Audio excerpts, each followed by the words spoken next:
Welcome to whyyyyy Gaming, and this is my late review of Tell Me Why Chapter 2. I'm playing it on the Xbox One, which I don't think I mentioned in the last video. But, I mean, that's because it's an Xbox One exclusive, so it kinda goes without saying, or at least it's exclusive for now. Maybe it'll stay that way. Who knows? Probably. In advance, I'm going to say spoiler warning because obviously things happen in Chapter 2 that will definitely spoil things in Chapter 1, and since I'm going to be talking mostly about the story at this point, here's your spoiler warning. If you haven't watched Chapter 1, I'll put a card up there so that you can click on it and watch Chapter 1 before this. It'll also probably be in the description down below. So I didn't get into it in the last video, but you definitely find out some more interesting things about Mary Ann's death, specifically that Allison had a lot more involvement than you thought to begin with, and that ties very heavily into the second chapter. But a bunch of other stuff goes on as well, and you get a lot more character development from some of the side characters, which I think is incredibly important. This time around, they're definitely telling a much more emotional story with less supernatural elements, which is really interesting. I mean, they always tell a very emotional story, it's always about that, but I think it's interesting that, you know, no superpowers this time.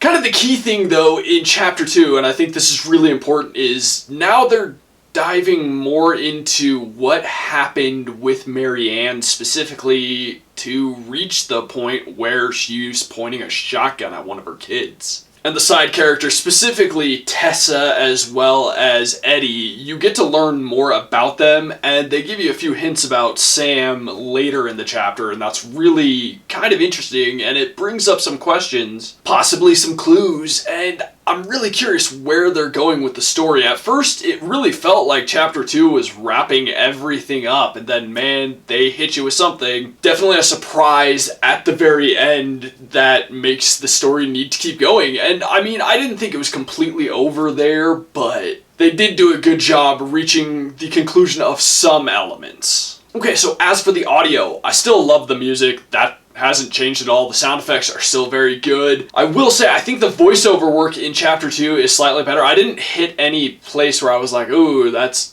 very awkward sounding. As for the gameplay elements, once again, you know, your choices have consequences, although I do feel like it was a little too easy to eke past some of the poor choices I made in the first chapter. Like, there were some choices that I wasn't entirely happy with, or I should say I wasn't entirely happy with how things went, but they kind of just poof and vanish in the second chapter. Not quite, but they're more easily resolved than I feel like they would be in real life. And yes, that's a bit story, but it also does affect the gameplay because, I mean, I'm not saying your decisions will have no effect whatsoever and what you do doesn't matter at all, but I just felt like it was a little too easy to negate some of them. As for the controls, nothing has changed, no need to go into that, and as for the visuals, still a really beautiful game. There are a few things that, you know, show that it's still not the most super realistic game. You notice it a little bit more in Chapter 2, specifically when the snow is falling, because, you know, there have been other games where snow is falling and it literally builds up on characters. It doesn't really do that here.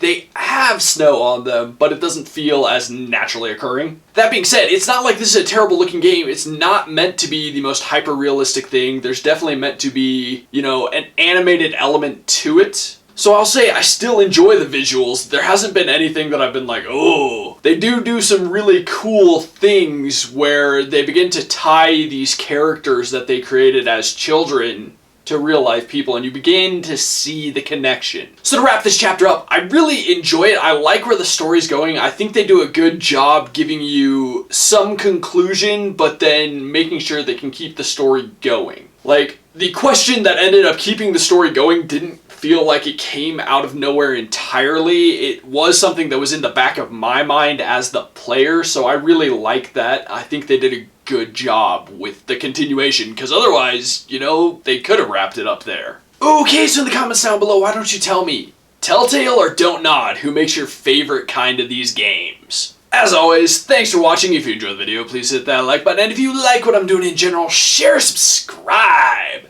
Have a good one.